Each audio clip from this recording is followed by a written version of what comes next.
This land is called Haloa'aina. Our family lineage on this land goes back 1,200 years. And that wedge of land was then auctioned by the Kingdom of Hawaii in 1854, and they ran cattle. A lot of our native forest was taken down or was removed, trees were removed, and they were replanted with kikuyu grass to develop more range and pasture lands. As trees are removed, it got drier and drier.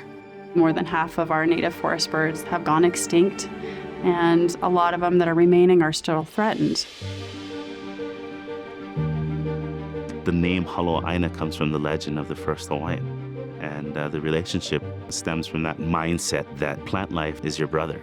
So you take care of your brother takes care of you. And so what my dad's vision here is to take it back to what it was and using the forest in a sustainable way. I was able to pull family in and mortgage our houses and do all of that and buy this property. You know, I said, are you crazy? What are you guys doing? How are we gonna make this work? He goes, the forest will tell us how it will work. We walked to the forest, and it was pretty evident pretty quickly that what they could give to us was the dead and dying sandalwood trees. So what we do is we just remove the trees that were being killed for the cattle industry, planting new trees and making oils that help people.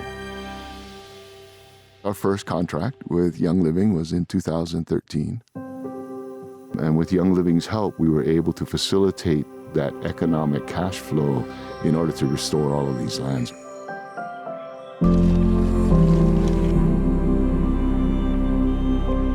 We replant the trees, work with the forest. It's changed the ecosystem here. We've seen forest birds come back and take refuge in these newly planted forests. The average rainfall when we bought the property was 18 inches a year.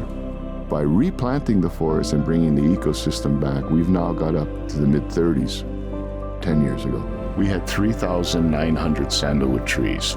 Today, we have 200,000, and it's all because of Young Living.